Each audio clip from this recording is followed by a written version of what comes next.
Hey YouTube, I know you guys are wondering where I've been, and I'm sorry I've been in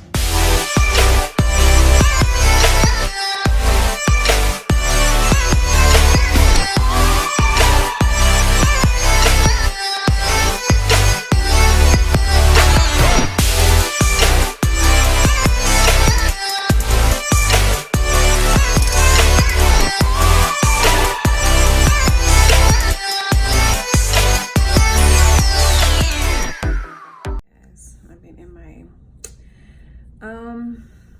so the last time I was on here, I was talking about, well, I was still doing stems actually, the last time I made a video,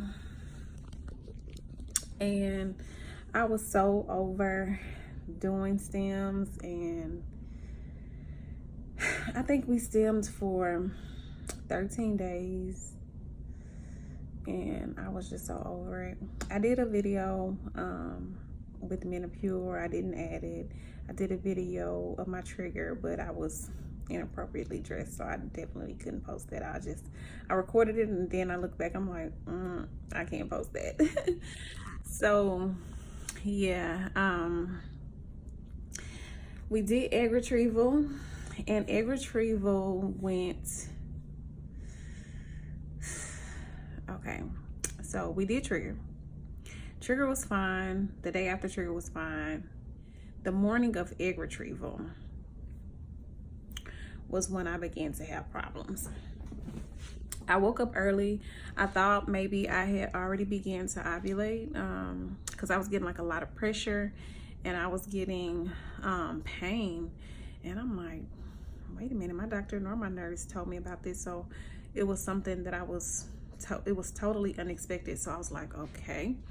And then it just got worse. It was pressure at first, and then it began to be pain.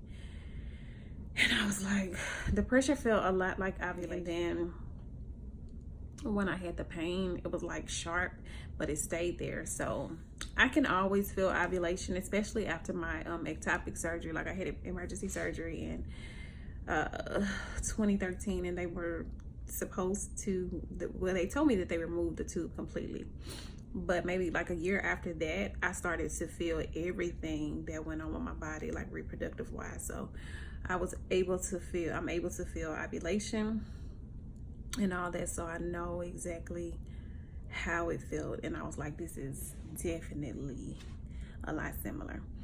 So I woke up probably about maybe 3 in the morning from this discomfort, and after that,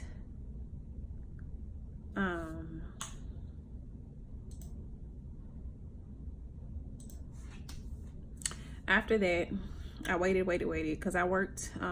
My egg retrieval was at 9:30, so I worked a little bit. I work from home, so I start work at 6, and I worked till like, I was supposed to work until like 7:37, I think, and then go in. But I called the on-call nurse or on-call line, and I explained to them what was going on, and he told me to come in an hour earlier. So I was supposed to go in at 8:30, and that meant that I was supposed to be there at 7:30. So I left work early, or got off work early, and then after that, I went in.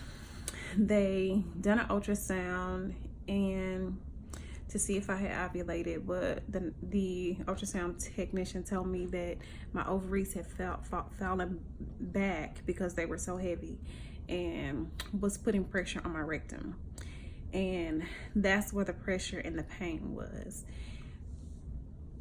So, but she said that she couldn't tell if I had begun to ovulate or not. So I was like, oh my goodness, because I did not want to go through, after going through all of that, I did not want to go through that whole process again. So I was worried about that. Like, my nerves was bad, but it's really rare. I looked on some of the resources, and I saw some women say that they ovulated before egg retrieval. And I was like, man, it's so rare. It's probably gonna happen to me.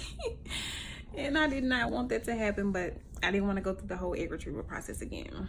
And now, mind you, a few days before, in my last ultrasound, I had about 48 eggs.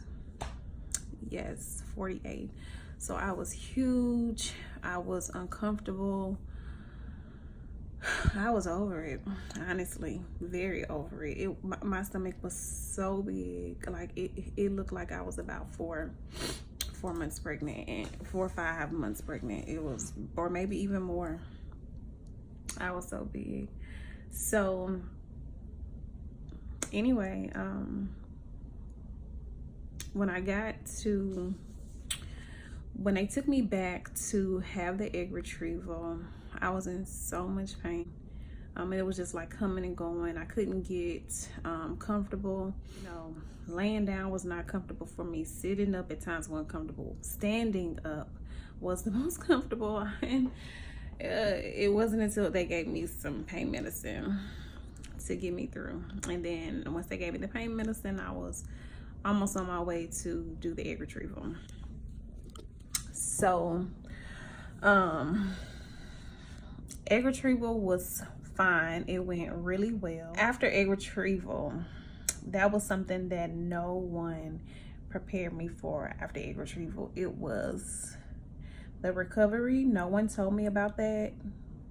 Well, yeah, it was awful. It took me a long time to get back to normal.